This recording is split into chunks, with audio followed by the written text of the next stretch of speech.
Welcome back, everybody. My name is Tim, and this is another Real Ideal Gear Review. Today we're looking at the Lorus Lumibrite. This is a field watch that is made by the company Lorus, which is actually a sister company of Seiko. So there's some heritage as far as quality and innovation and manufacturing techniques and quality and all that is partnered up with a very large international corporation.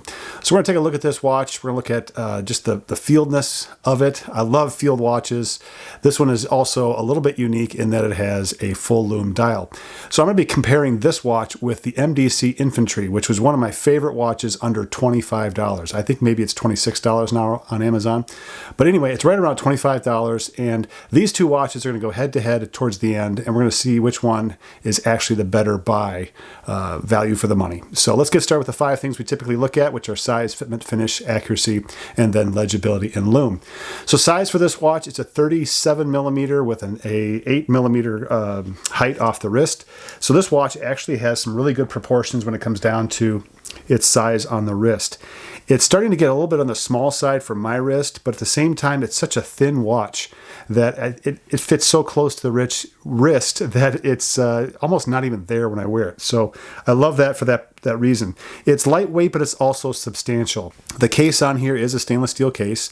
This watch has, I think, a lot going for it. It's an easy read. There's a lot of things that we're going to get into as far as the overall fitment of this watch, and it fits just so nice in the wrist that I have a hard time taking this one off. I love the fit of this watch on my wrist.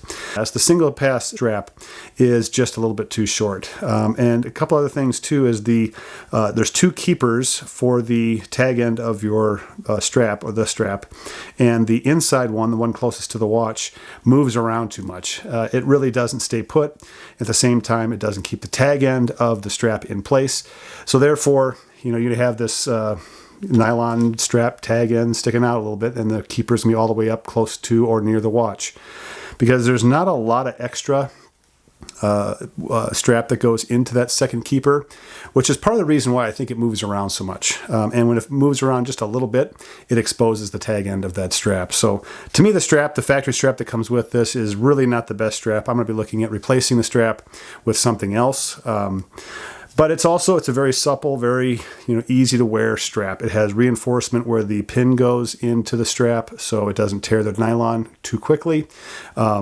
And it has a pin buckle too. So the adjustments on here are great. I think everybody's going to have a good fit. This is definitely not a watch for large wristed people. Maybe above average all the way down to small wristed people as far as the factory strap goes. So feel confident in that area that it's going to fit the smaller sized wrists. And at the same time, you've got a 37 millimeter diameter case, so it really isn't for the extra large or the really large wrists anyway. So moving on to finish, I think the finish of this watch is really good, actually. I love the finish on the case. It doesn't have a lot of flashiness to it. It's kind of that subdued reflection, kind of the diffused reflection off the case. You have fully blacked out hands, so the hour hand, minute hand, and second hand are fully blacked out. They're completely black. No lume whatsoever on them, no color, just straight jet black. The numbers on the dial are easy to read. And of course, the dial is a full lume dial. So that gives it kind of a bright look to it with the dark hands, the dark indices. It looks great. One complaint, though, on the finish is going to be the date. So the day date is just too small. When you're looking at the date, it's somewhat normal, but the day, oh my goodness, the day is really small. And I just think that's unnecessary. There's got to be something that they can do to enlarge the day a little bit on that day date window. So the finishing on the day is just not up to par. The crown itself is kind of small, a little hard to get at with larger fingers. So if you're a larger wristed person, you probably have larger fingers. So this is kind of all going to be self-defeating as far as grabbing that crown and making adjustments on it. So I don't know. It's a little bit too small for my liking. But again, this is on the smaller side of watches too. So it kind of goes along with the entire theme. Mineral crystal on here. There's lots of text. I don't know why they have so much text on here. They have Lumibrite, water resistant 100. You don't need to have all of that above the 6 o'clock indice. It's just too much text for a smaller dial. So to me, this is just overkill when it comes down to what's on the dial. In comparison to the MDC, very plain, very open. It's just a very much more simple and less cluttered dial. So I like that as far as the comparison. I think that's going to go to the MDC. But the Lumibrite, you know, it's a Seiko watch. It's got a lot of things going for it. They're advertising all kinds of stuff on here. Also, the finish on the second hand. I do like the finish of the second hand because it has a little arrow at the end. I like that. The distinction between the hour hand and minute hand is good enough. I think it's going to be just fine. So moving on to accuracy. Typical quartz accuracy. Snap-on case back. So it's not screw-down case back, but it's snap-on case back. But keep in mind, this is also 100 meters of water resistance. So a snap-on case back, 100 meters of water resistance. Okay, it's a Seiko subsidiary company, so it's got to have some weight behind the claim. So I'm going to stick with it. So now we're getting to legibility and Lume. Legibility is great. Easy to read. As far as telling the time goes, really easy to tell the time. I really like the design of the dial. I like the handset. I like the brightness of the dial because the contrast with purely black hands and a white background dial is great. Sometimes you get a handset that has white lume on it. They're going to try to lume it and then they have a black outline on it. Kind of works. That works with the Citizen ProMaster diver. They do that full lume dial, but they have a black outline on the handset. So yeah, I prefer the full blackout. I think the full blackout does a better job. The Lume is awesome. It's just a little bit better than the MDC. We're going to show you some video here of that. The MDC holds its own. Now remember, it's also $25. This watch is actually about $70 to $75. I haven't seen it anywhere less than $70. And if you do, especially if it's on eBay, you're going to pay more for the shipping anyway. So it generally comes out about $70 to $75 as far as cost goes. So the MDC is about 1/3 the cost. And when you look at the Lume, I mean, the Lume is for the cost. I think it's really good. The Lumibrite is better, lasts longer, it's brighter, no doubt about it, according to the video that you just watched. Legibility is great. All right, so what are some of the things I like about this watch? I really like the fact that it's got a great handset, great dial. Proportionally, it's great. Not only is it a smaller case, but it also is a thinner overall case as well. So if you're going to go smaller, go thinner as well. Keep those proportions in check. And this watch does that. So I really appreciate that. The Lume on here is great. The handset is really good.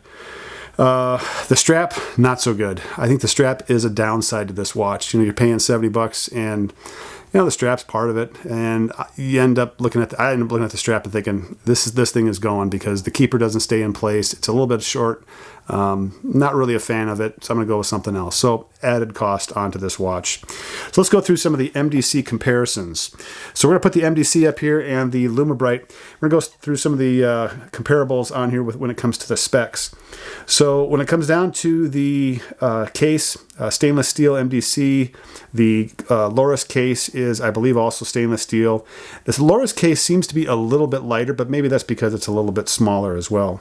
Overall dimensions, the MDC is 38 diameter, 9 thick, and a 20 mil strap, and the Lorus is a 37 diameter, 9 mil, but it's also an 18 millimeter strap. So a little bit awkward as far as the strap goes. Water resistance of the MDC is 50 meters. The Lorus is 100 meters. The dial on the MDC is really clean. I like the dial. There's not a lot of text on there. The Lorus is cluttered. So this one goes to the MDC. The strap on the MDC is actually too long, and the strap on the Lorus is too short, and the keeper doesn't stay in place either. Now, it's a NATO strap over on the MDC, so that's a little bit easier to manage. The keeper is just not worth it on the Lorus. Mineral crystal on both, and here's the kicker. The price on the MDC is right around $25, maybe just a little bit less, while the Lorus is about $70 or $75, and so that one's going to go to the MDC. So overall, the Lorus, I think, does a good job. I think the Lorus has a couple of shortcomings, but again, it's also a cheaper watch. This is going to be a 9.2 out of 10.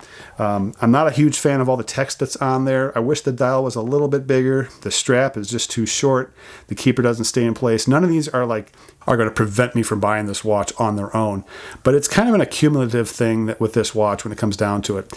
On the other side of the MDC, it's only 50 meters of water resistance. The Lorus is 100. They both have great lume dials, but the Lorus is better. The cost goes to the MDC. So if I was to pick one of these two, I think I'm still going to go with the MDC for now. Although the Lorus, I love the Lume and the Lorus, okay? But there's just a few other things about the Lorus that are just a little bit more cluttered and maybe not quite to my size or liking when it comes down to the watch. So there you go. That's the review of the Lorus Lumibrite and a comparison with the MDC Infantry. I hope you enjoyed it. My name is Tim. This has been a Real Ideal Gear Review. We'll catch you guys next time.